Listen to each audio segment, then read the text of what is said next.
Welcome to another episode of Rose Resource Room with Channel at CHAP. Today, I am here with two of our convention speakers, and I'm so excited to hear what they have to say, to learn about their journey, and for them to share all things special needs, homeschooling, and beyond. So, Miss Kathy Kuhl, I'd love for you to just introduce yourself, just say hi to everyone, and let us know who you are. Hey, I'm Kathy Kuhl. I started homeschooling in 97 and I live in Northern Virginia, and I am delighted to be back at CHAP. I've been several times, but it's been a few years, so thank you. Welcome back. And Miss Rochelle Matthews-Somerville, tell us about yourself. Yes, I'm excited about even coming back to chat. But my name is, like you said, Rochelle Matthews-Somerville, and I am the wife and mother of six. And I have been homeschooling for almost 17 years. So I have some longevity in this. So I absolutely enjoy just pouring into other people and hearing stories and sharing stories. So I'm excited to even share my story today. Perfect. Well, go ahead, share your story. Tell us how you got into homeschooling. Why did you say yes to this? How did it start and how is it going? Absolutely. So I am a teacher by trade. And so I always had that natural passion to learn. And although I wasn't homeschooled, I feel like I was as I take my kids through this experience. My oldest child has graduated and he's going to be, well, he's right now a junior in college.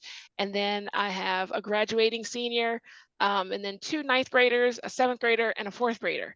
And so ever since we started, my husband and I started homeschooling, it was really for the love of learning as opposed to running from something. You know, you hear lots of stories about not getting what you need, but my growing up was so rich. I was excited, and when it became time for my oldest son to start school, I was like, oh, what can we get into, And so there had been so many rich experiences. We were out at the museums. Everything was a learning kind of process, and after that, I loved it. And of course, because I'm a teacher by trade, it was just right there in my niche, and so ever since then, we've been homeschooling for 17 years, and I could not tell you that each one of those paths were anything similar.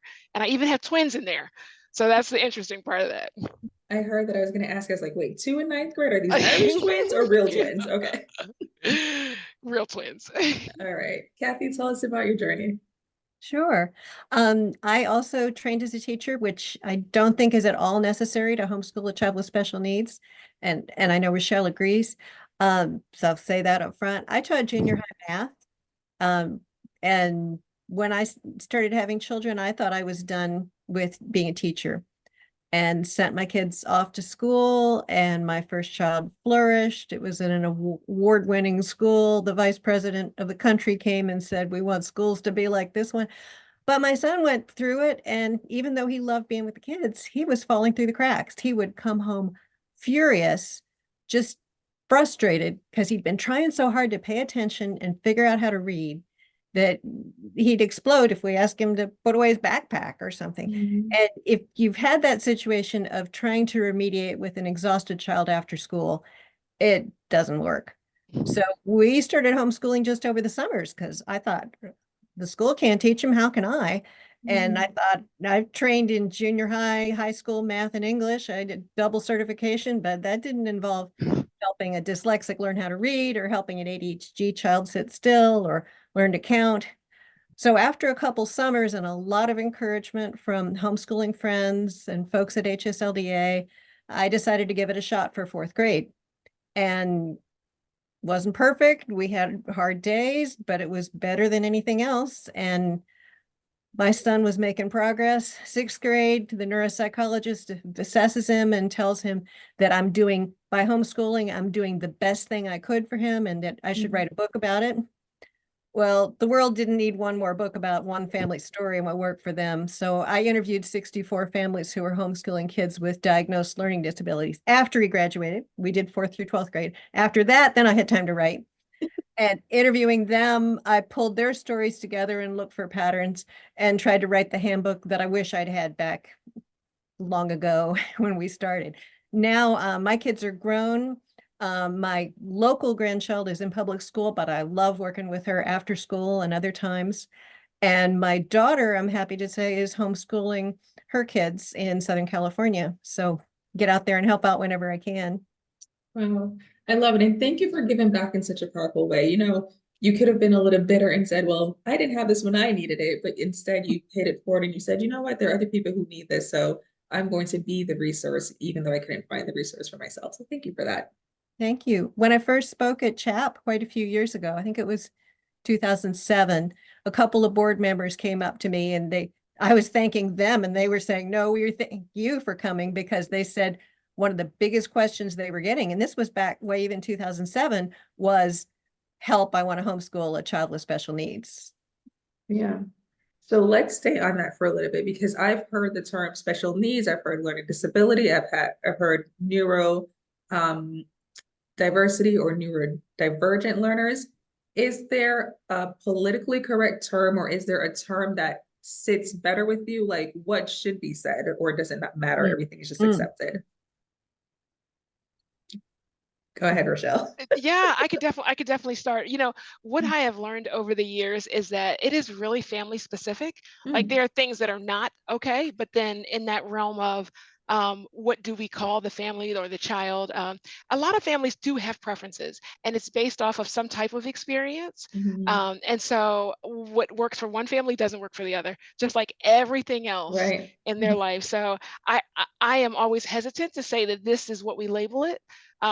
Because the reality is that we should always deal with the child and not a label. Yeah. So far in this conversation, I've been referring to special needs, but that's actually not what I usually say. I have found over the years that if I give a workshop on helping a child with a learning disability, maybe half of the people who would benefit from that talk will come. So, for instance, one of the workshops I'm giving on Thursday is called When Math Doesn't Come Easily, because what I'm presenting is going to help whether or not a child has a diagnosis.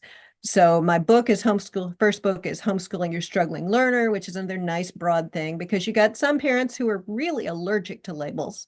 They've seen it misused. They think learning disabled means dumb. It doesn't, but that has that connotation in some places. And so I tend to prefer the broader labels, learning differently, learning differences. My company's called Learn Differently for that reason, but I basically listen to parents and kind of use the words they're using. Okay, that makes sense. And Rochelle, you gave a really good response in terms of each family is different, and that's what I'm learning as it relates to, you know, home-centered education. Some people call it homeschooling, some people call it doing life with your family, some people call it, you know, homeschooling. But whenever I ask questions, people give such a broad answer, and I'm like, it just depends, huh? It's just what works best. Like I'll say, okay, so what curriculum should I use? Or, you know, what would work best for this? And then once I got in, I realized that's why they couldn't answer. Because my 9-year-old and my 7-year-old, I would think, okay, this worked for one. Let's, you know, get the bang for the buck and do it for the other one. And it was just different. I had one child who needed spiral learning. He needed to learn a concept, master the concept, be reintroduced to that concept, and then start over again. I had a 5-year-old who was the complete opposite. And the way I found out was I was using a curriculum that was extremely repetitive. So let's say he was doing 1 + 1, 2 + 1. They would have 10 questions. 4 would be 1 + 1, 4 would be 2 + 2, and then you'd have like 2 others or something individual. And I saw him skip, and I'm like, why is he going to the first question, then going to number 5, then going to number 8? He figured it out, and he would answer all the 1 + 1s and then all the 2 + 2s.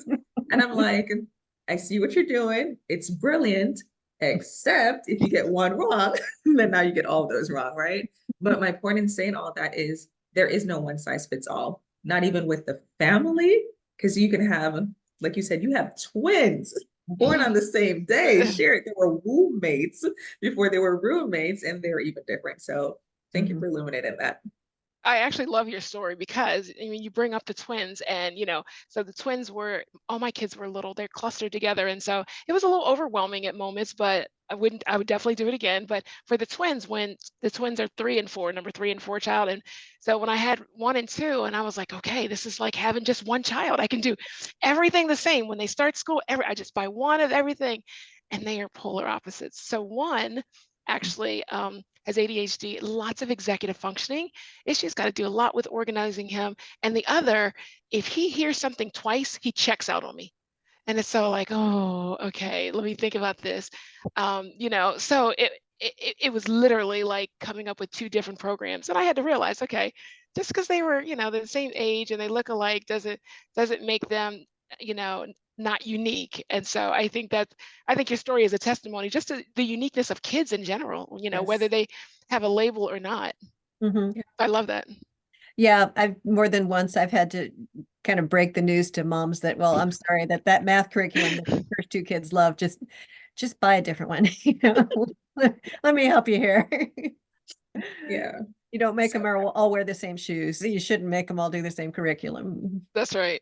well, sometimes I make them wear the same clothes because I don't get twins. Sure, yeah. Sometimes hand-me-downs work. But I get your point. I'm thinking of the worn out sneakers that really just Yeah. Yes, the hand-me-downs. Got you. Yes, so good. So let's talk a little bit about intuition. I feel like a lot of times when we suspect something, we know that we're probably right. But I've heard two different sides. I've heard one person tell me that they suspected that their child had a learning difference and they purposely did not go and get that diagnosed because to them it didn't matter. Meaning, whether or not you have this learning difference, I'm going to cater to your unique needs. And whether or not you do, I don't need an IEP because I'm already individually educating you, right? So that's one school of thought. The other school of thought is the minute you suspect something, go check it out, confirm, whether or not you're right, and then you can cater to that child. What is your thought on like how would you encourage or advise a person, mom, dad, who feels like there is something that's um like they have this intuition and they feel like Sure. Yeah. You I want to know I'm start, supposed to Kathy? finish that sentence, but We got you. We got you. I got you. Yeah. Well, I think, yeah, I'll go first. I think I disagree with both of them because if you say, oh, the learning difference, learning disability doesn't matter, I'm just going to run with it. Yeah, maybe initially, if things are succeeding, if the child isn't discouraged, if the student's making progress and you can adapt, then things are good. Now, when you get to high school, college, and you're thinking, if this child is heading towards college and you want them to get, say, extra time on a standardized test for college admissions, or you think they're going to need accommodations in college, it does help to have that paper trail and not just, oh, we've suddenly invented a disability so we can get extra time and get into Harvard or whatever, whatever your goal is with better SAT scores. So there is some benefit to that. And on the other hand, to the person who wants to get the label immediately, no, I would say first do some reading, like if you suspected ADHD or dyslexia, join one of the national organizations, start reading, watch some webinars, and inform your intuition, make some notes. I like to put them on like one page of paper and go to the pediatrician if you've got a decent doctor who listens to you and say, this is what I'm seeing. And then make sure it isn't allergies making him fall asleep. So there's, just rule out the medical things. And there's a slew of medical things that can contribute to learning problems. And then take it from there, but not be too quick to label and not to say never labeling my kid. But I'd love to hear what you say, Rochelle. Absolutely. I mean, I'm going to go ahead and first co-sign all that. I do, but I sit on the fence where I have both. So I have a diagnosis, and then I have 3 others that are not diagnosed. But as a mother, I know because I've seen the patterns. But so I have different reasons for diagnosing and not. Well, first of all, regardless of what the label is, if you get a label, you still have to figure out who your child is and what's going to work. And so I'm not at that point yet where we need any of those accommodations for testing and things. But when we do a little bit further in high school, we will need that official diagnosis. But a lot of things, I love what you said too, Ro, about the fact that we're in an individualized education program. So there's no need to do a lot. My last 2, they have received speech for years until they didn't receive it anymore. But the speech and language pathologist is my sister. So it's not that they haven't received the services or anything like that. It's just that we have figured it out within our own village, is what I like to call people. I tell people all the time, when you homeschool, find your village, because that's important. You find support for your kids. You also need to find your village, that mecca of resources, so that you are not paralyzed by labels, right? Because labels are just that. It's like a piece of clothes. Your child has something. Your child is not that label. And so I love what Kathy said about not running to get a label, because then that defines the child. Then it's like, well, what curriculum works for kids with autism? Well, who is your child is my first question. Let's deal with who the child is, and let's match who that child is with what's going to work for that child. And so, I sit on both fences, and, I've seen both sides, and I think there's a valid reason for diagnosing sometimes, and other times, you do what you need to, because you're going to have to do that after the diagnosis anyway. Yeah, and to piggyback on something Rochelle said, all of which I agreed with, but if you go to get a child diagnosed, it's important that your child understand. We're not saying there's something wrong with you. We're not saying this defines you. You're still the kid that loves soccer or makes the cool origami or whatever your passions are. And we're not going to define you by this label. The way I explained it to my son is, we could see you're hard. We're working hard. We can see you're really trying, and what the ways I'm teaching you aren't working. So we want to understand how you learn so that I can do a better job teaching you. So it's on me. It's what I'm doing wrong and what I need to customize. So much wisdom in what the both of you said, because when you talked about the labels and it crippling and paralyzing you, I've literally met people who'll be like, oh, hi, this is my son, he's autistic. And I'm like, well, does this son have a name? Right? Like or even worse, apologies. And I understand in the grand scheme of things, what they're trying to say is, please excuse this behavior. Maybe they did something that you would deem inappropriate, but there's a valid reason. But I feel like there's a different way to communicate that than just apologizing for your child, because regardless of what that diagnosis is, they can hear and they still have feelings. And you don't want to walk around constantly apologizing for someone. Eventually, they just want to feel like they want to shrink or disappear, right? So if you have any kind of powerful language or any tips on how to help parents who are trying to navigate I love my child, but I understand that this is how, the world navigates around them, like, how would you help them with that balance?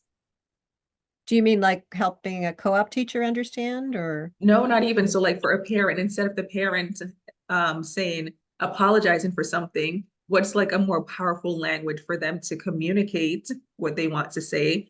Or instead of them, constantly feeling that they have to explain, like, how would you encourage someone who has a child with a learning disability and they often feel like they need to rearrange the world around that child? Ooh. Good question. That's a really good question. It's a really good question. I mean, it's not a simple answer to that, because everyone is on their own journey. And part of that journey is the That's your acceptance theme of song, isn't it? Yeah, That's gonna be your answer for everything. It is, because everybody is in a different space. Some newly diagnosed families are dealing with it at a very different level than if you've had a diagnosis, you've accepted it. This is my child, because, quite frankly, the child who falls out in the middle of the store, guess what? I can tell you a story about my typical child that did that, right?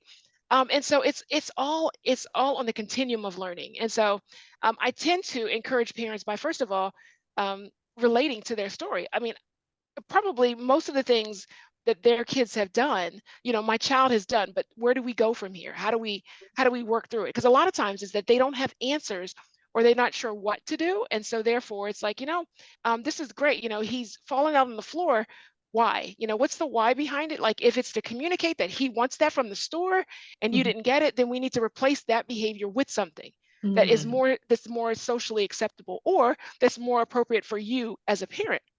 And so a lot of times the immature behaviors are simply an indication that there's more to be taught, and who doesn't need to learn more, So I think also giving parents that experience where I think a lot of that comes from being rejected, or being ostracized by society, when your kids having a tantrum at camp, they're kicked out of camp. Well, when you provide opposite experiences and you can relate to these families, I think it makes them feel equipped and encouraged And so it's not that they need, you always want to give families permission to feel, right? So I don't ever want to tell a family, you shouldn't feel like that, because like, we don't want to do that, because they have permission to feel. This is their life, right? But you also want to equip them at the same time. And so that's kind of the space that I sit in when I try to, work with families and have them in my spaces. I try to relate to them and let them know that, this is just an indication that we need to learn, or we need to teach them this. Just like every other child, they do it differently, they show it differently, but because we've taught them different behaviors. And so that's kind of how I navigate that. What about you, Kathy? Well, I think another angle on this is when a parent gets a diagnosis, that hurts. And I've just said it the wrong way. When a child gets a diagnosis, the parent hurts. The parent receives this packet and there's all this language that's hard to understand, and it just feels like a life sentence, and you grieve. And when I talk with parents about planning, I say you need to start by understanding where you are, where your child is academically, emotionally, socially, life skills, all of those areas, but also where are you? And each time we've gotten a new diagnosis or an evaluation for my son, who's grown now, but as he was growing and we get the new ones, you grieve over different things. And sometimes you feel jealous of those other people whose kids are just blazing right along. And there's a bunch of emotions going on, and you need to recognize that and give yourself permission to that. And because I'm a Christian, I think there's a good God behind all this. And so that doesn't mean I don't grieve about it, but at some point I think, okay, do I think God has allowed this? And do I think he's going to work good from it? And if I keep wallowing in my grief or aiming for perfectionism again and again, I'm not doing my son any favors, and I'm not doing my family any favors. So I need to progress from that. So I did not expect the conversation to go in this direction that's happening in my head right now, but I feel like you're pulling my tongue. So Rochelle used the word acceptance and you used the word Christian. And what's coming for me is it's a little controversial, but I think sometimes Christians misunderstand some scriptures and then they tweak it. So there's a scripture that says, call those things that be not as though it were. I've seen people do the opposite. I've seen someone say, oh, no, my child is not autistic. And the child has a diagnosis. The child is exhibiting all the symptoms, but they're in denial. And I can understand, like you said it, there's a certain level of grieving that happens, but I don't know that denial is the answer, because this is not stage one. Like there are the stages of grief that we know about where, in the beginning, you're like, this can't be, no, it's not true. But this was like years in, where I actually went to someone. I said, hey, I have a friend with an autistic child. Can I connect you so that you can, be a support? And she said, my child doesn't have autism. So I understand what she was trying to do is call things that be not as though they were, but that's a little bit of the flip. So like, what has been your experience with Christianity and learning differences? That's a good I'm not question. sure it was Christianity, but I had seen one family that just flat out denied my hint that their child might benefit from some testing. This was a ninth grader whose handwriting was so bad that in algebra, I could not tell X's from Y's. Oh, wow. Yeah. And I suggested some help might be necessary, and the parents were, no, thank you. And so that was as far as I could take it. I might try the medical analogy. Like if you thought your child had strep, you would want to get that tested, and maybe it would. One of the problems we have as home educating parents is teachers is what the scientists would call a small sample size. I've taught 5, Rochelle's taught 6 kids. I had 2 at home. And even when I was teaching in public school, I had 150 8th graders I was teaching math to each year. That's still, you need to be teaching a while with 150 before you really have a sense of what's in the range of normal and what's beyond. So I would encourage parents to Well, if I go back to your Christian, I guess I do have an answer. I think God's given us doctors and experts as a blessing to help us. And sure, there may be some that aren't good. I'm not saying go to the first person you see, but that's a resource that's out there. And so I can love my child that way by getting them help. That's always it's an interesting space that I make sure that I don't judge, because again, I'm going to say it again, everybody's on their own journey, and they're at the different. I mean, they're at a different place. There is a big space between denial and acceptance, and sometimes if you talk intimately with these parents, they have a reason for feeling the way they do. It may not be logical to you in terms of, well, clearly I can see A, B, and C. Sometimes, especially if this is the oldest child and they have nothing to compare it to, or, all of our kids are completely different. And so it's like, I know there's something going on, but I'm looking at all of these symptoms of autism and they're not all of them are there. So it could be something else. So it may not be that the parent is in total denial. Good point. But, I dealt with this with a very, very close family member, and his son literally just transitioned into kindergarten, and right before kindergarten, he finally got the diagnosis. But this was said to him at 2, right? So we did this for 3 years, and the testing came back, and it was always something that didn't make sense. But he did a lot of scripting, and the intonation of the scripting was exactly like the shows he was watching. And then of course we hit the pandemic, and as parents worked a lot in the house, the child was on the iPad a lot. Well, the kid was smart as a whip. I mean, he learned Spanish. Like you could say phrases to him in Spanish, and this was before school age, right? He knew all his numbers, he knew math. I mean, he was reading before he went to school. But they were still, there's still, you can still tell that there's autism underlining. And so from the parent's perspective, this is not what you see when you say autism, because it also has a negative connotation.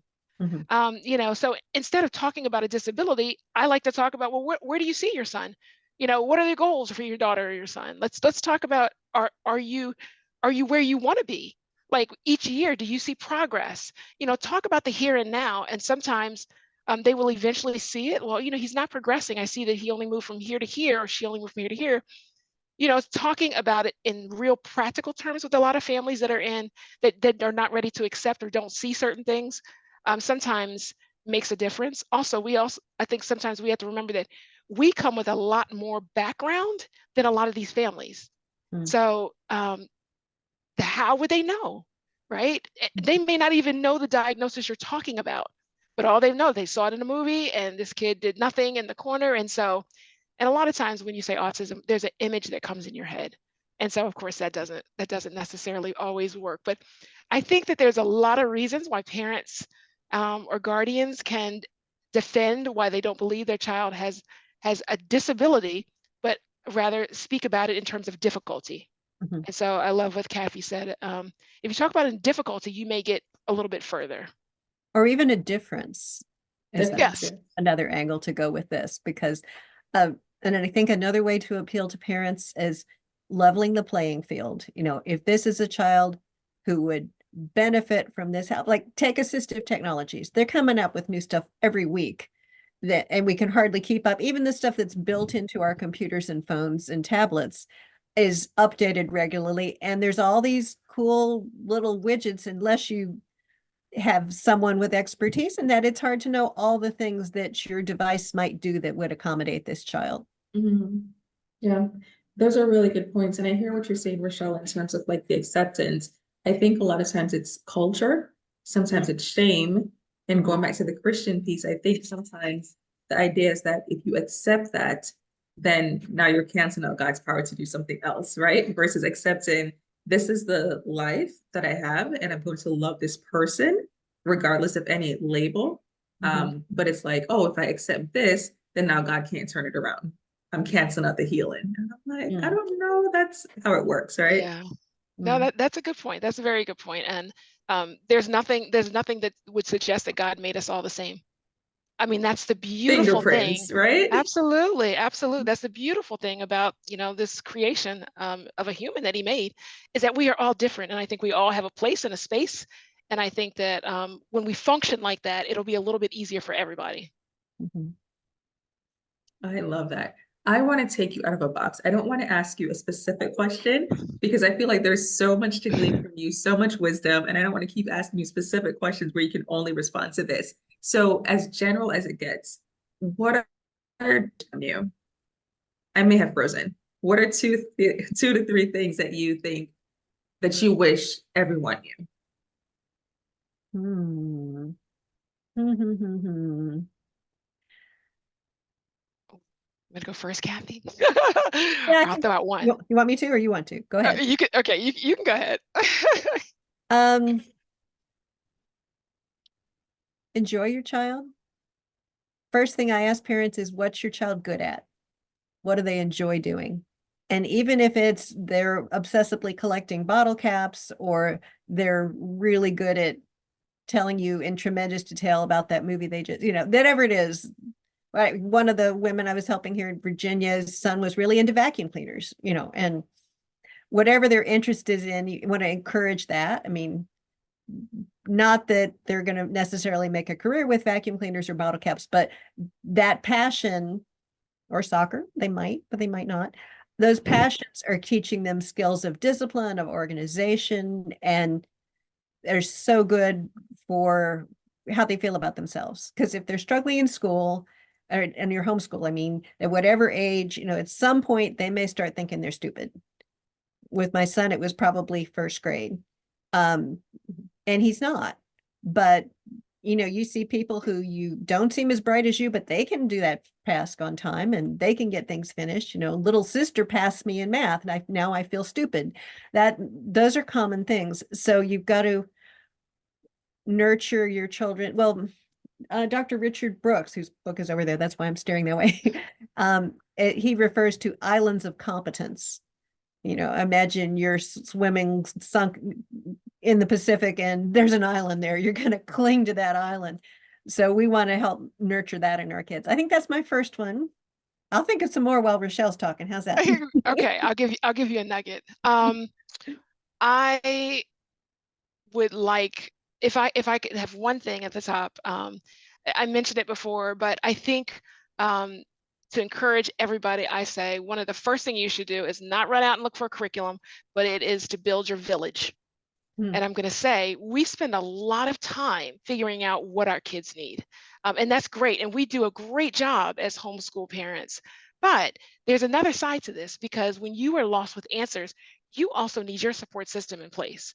And so I tell people, I say, that's one of the first things you should do. Like, where did you hear about homeschooling? If this is an interest to you, where did you see it? And if your niche is going to be with the disability field, then you need to find somebody in that area that can support you. And so I always say, find your village. Who's your village? Who is your village? So that's my first nugget. Okay. Now we just keep volleying this one. Parents need to take care of themselves. When your child is hurting, when your teenager's struggling, you just want to fix it. And we're all like that. We want to smooth the path for our kids, and sometimes they just don't have a smooth path. And we worry over that. We grieve over a new diagnosis, or we're frustrated because we bought our fifth curriculum and it isn't working either.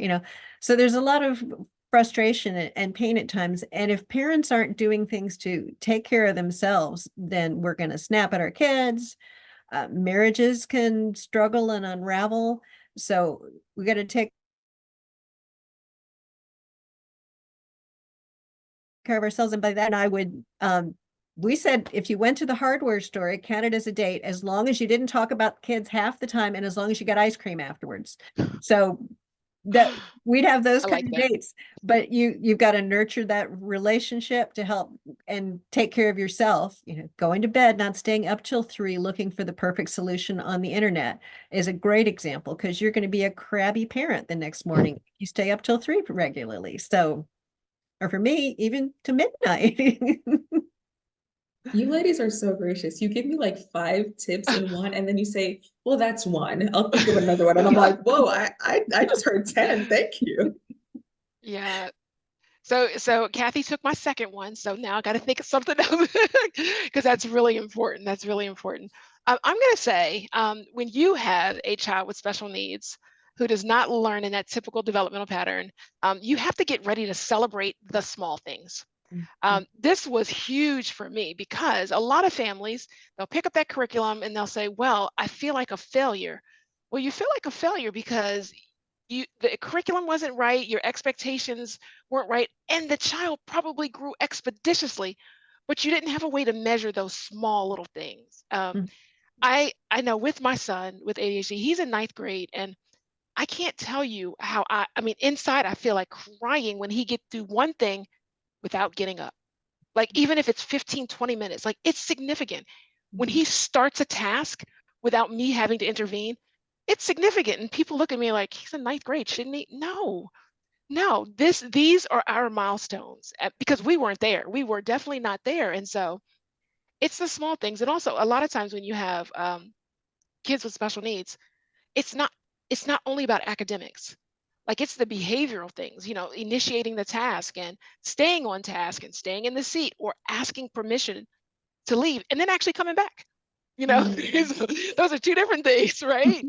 And so, you know, remember when we homeschool, we are growing the whole child, right? It's not about academics. We are not necessarily going to have a whole, you know, race of rock stars or, you know, astronauts, but they're all going to be different and they're all going to walk they walk in their own space and use their own timeline, and it's all amazing, but you have to have a way of capturing it, or you're going to feel like you haven't grown and your child hasn't grown, and that's simply not the truth.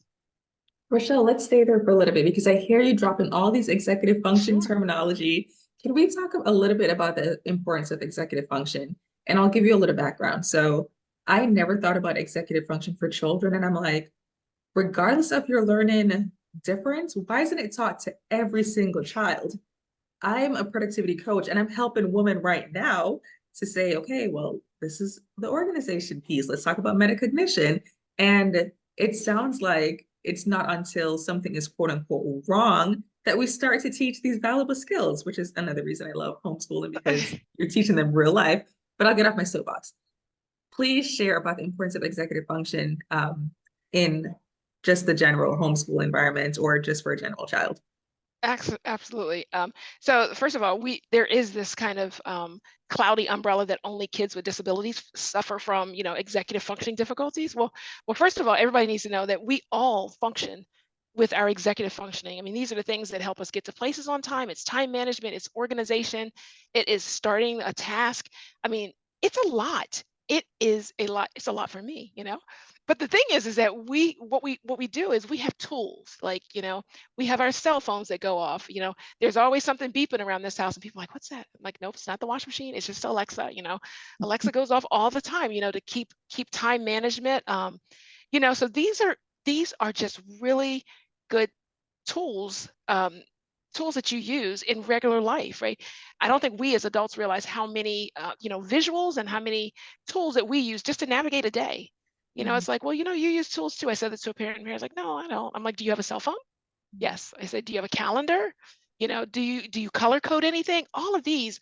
And these are just simple. I mean, you can work on simple strategies, as you probably know, all the way to elaborate ones. But it starts small. Everybody needs support. I say, when you hit middle school, it doesn't matter what's going on.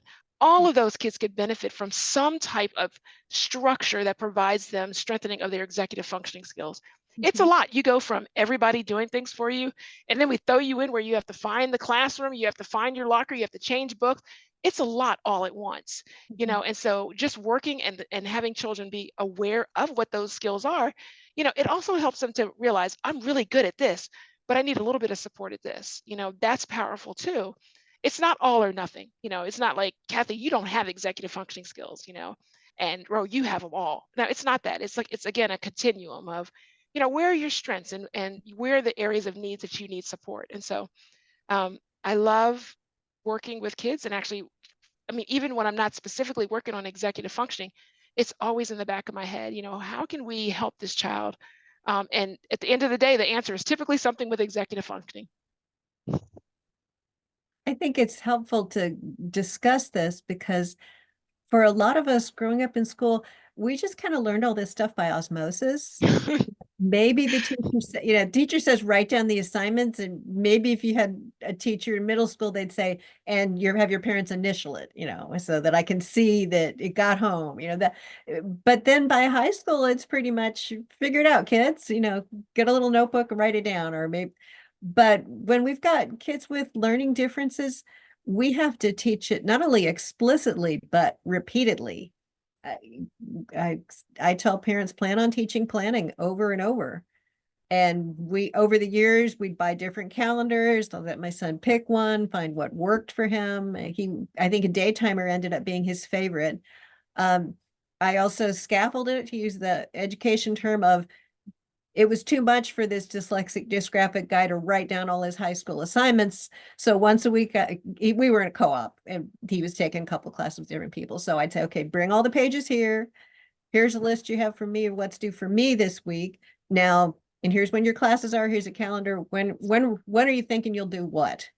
And the first few times we did that, all he had to do was tell me, and I was his scribe, so that he got a list out of it, but he did all the mental work of organizing it.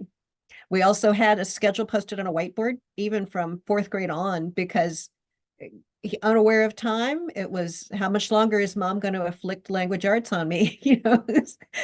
He's the poor child of the son of an English major. It could have been hours, but he was able to say, Mom, it's supposed to be soccer break now, and point to the, so it was good for me, kept me from going on too long. It helped us balance our day.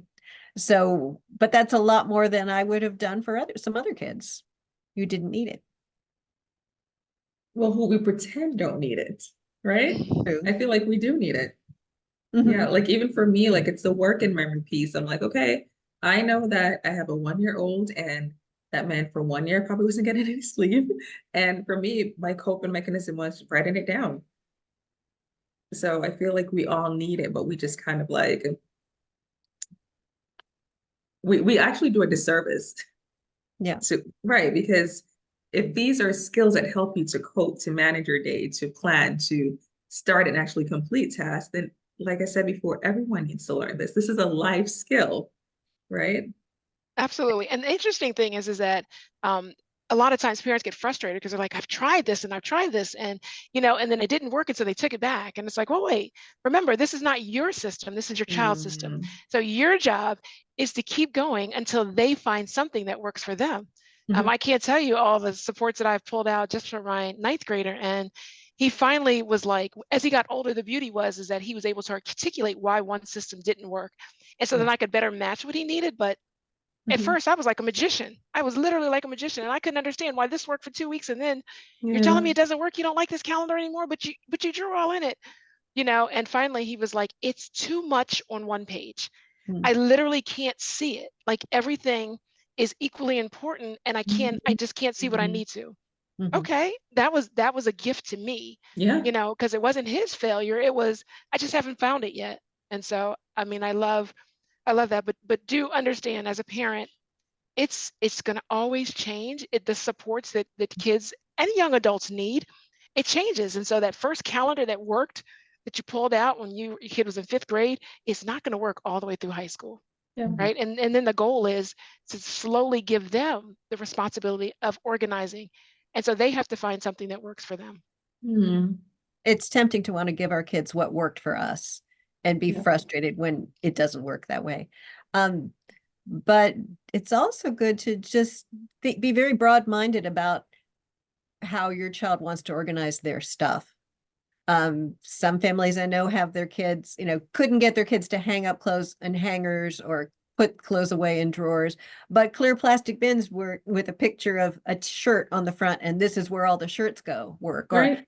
another family, a pair of parents who were IT professionals in Idaho contacted me, and for their homeschool, they had adopted 2 practices from their business. They started homeschooling during COVID, and they used Trello to manage their high school students' schedule. And he was posting his status on there, and they had weekly stand-ups, just like he was an employee. And he'd have to say what his progress was on each thing. So he's going to go to his first job already knowing how to do all that stuff. Right.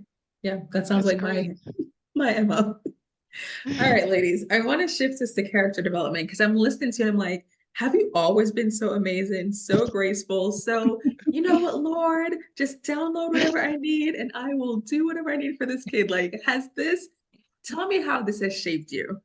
Because I'm Mm. seeing the fruit and I'm like, you're so amazing. Let me just give you a chance to answer. I am personally impressed by the two of you. I Mm. appreciate it, but please remember this is 17 years in, because during that first year I was in tears with my son, maybe the first, second, third year, and then the second one came and I was like, wait a minute, you're not anything like this one. You mean I can't? That shock of not being able to just replicate what I did, and then you get twins and it's like, oh, no, I can't do this. You ready to give up? We went through the whole gamut. So this has literally been through trial and error, that I've gotten to this space. But I think through all of my experiences, what I learned is that God has literally gifted all of my kids differently, and that I need to just figure out and give them the space to figure out what their gifts are. So that's my goal. Like every year, it's like a planning, but it's not like mom's planning. We're going to do this. We sit down and it's like, okay, what are you interested in? What does Mhm. that look like to make this a successful and enjoyable high school year for you? Because that's a big piece of it. Like, Enjoyable. yeah, well, now granted, now don't get me wrong, they're not running to the table saying math, they're not doing that yet. But we do lots of games. We do lots of different things. And it is, sometimes I have to say, well, is it painful? Okay, if it's not painful, we're doing good, right? But it has been changing and trial and error, and I'm okay with it. That's the other piece, is that sometimes parents feel like, if I got halfway through and this curriculum is not working, I cannot change this math because I've lost time. And what I say to them is, anytime you learn more about your child, it is not lost time. It's not Mm. lost time at all. So no, you have gained a lot, because now you know what's not going to work. Now let's keep going. What else are you going to learn this year? And so I think sometimes it's perspective and mindset. Yeah. Um, but no, we didn't start here. Me neither. And I'm not still in the trenches like Rochelle is. And so it's a different situation for me. Um my books would be a lot longer if they'd been about my mistakes. I'm passing on what worked, but I made a lot of mistakes. And one of them I think was just being too anxious and thinking too much that it relied on me and I had to get it right. And I was praying a lot, but anxious and not trusting as much as I would encourage my younger self to be, because it doesn't depend on you. You can't make a child learn. If your Mm. child is bound and determined not to work, then you can't make someone work. You can encourage them and help them, but there's limitations, and there's no limitations with God. So I should have leaned on him more. Mm. That's what I'd say. And that's all grace. You just have to say, okay, God. One time when I was working on my first book, I was sitting at this desk and my son came in. He's about 6'1". He graduated by then, and he's looking at me and said, "What's wrong, Mom?"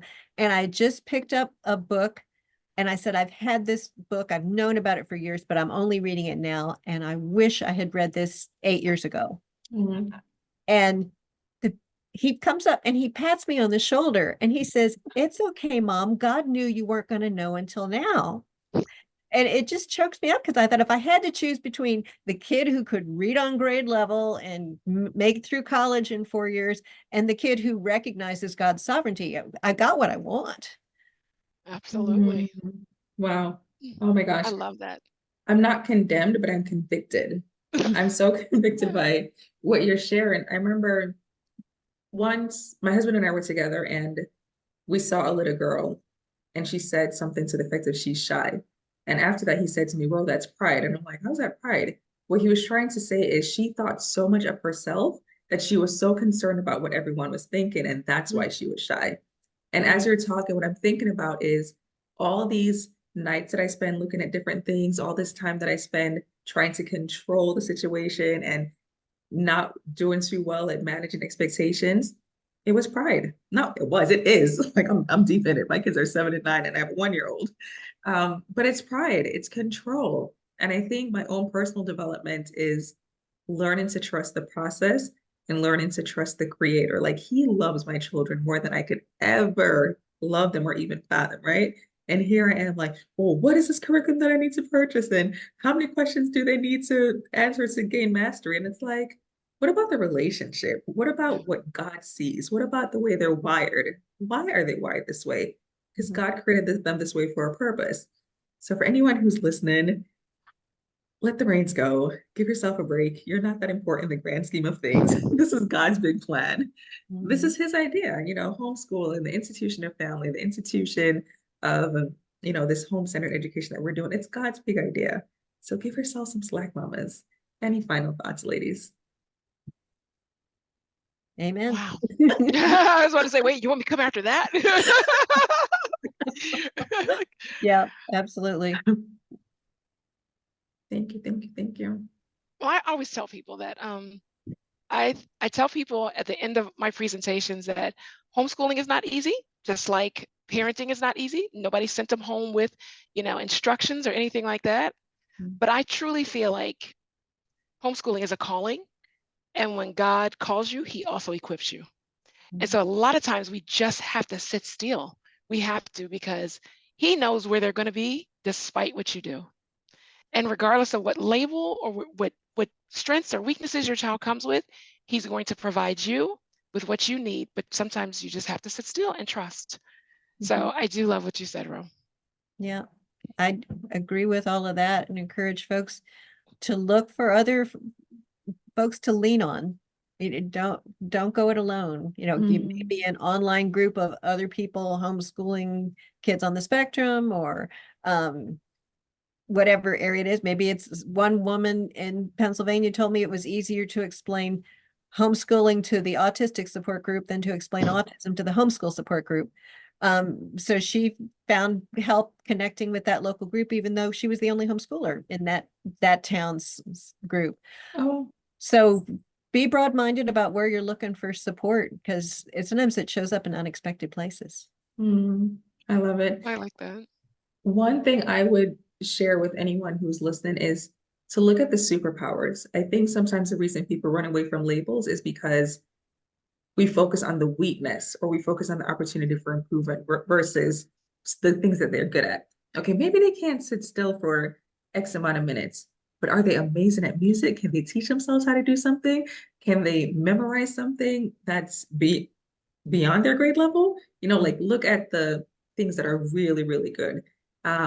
And I just want to thank you ladies so much for your time, so much for your wisdom, and for just sharing with us today and just encouraging everyone in this space, regardless of where they sit, and reminding us that each family is unique, each child is unique. God has an amazing plan. And I just thank you so much for your time. Thank Thank you. you.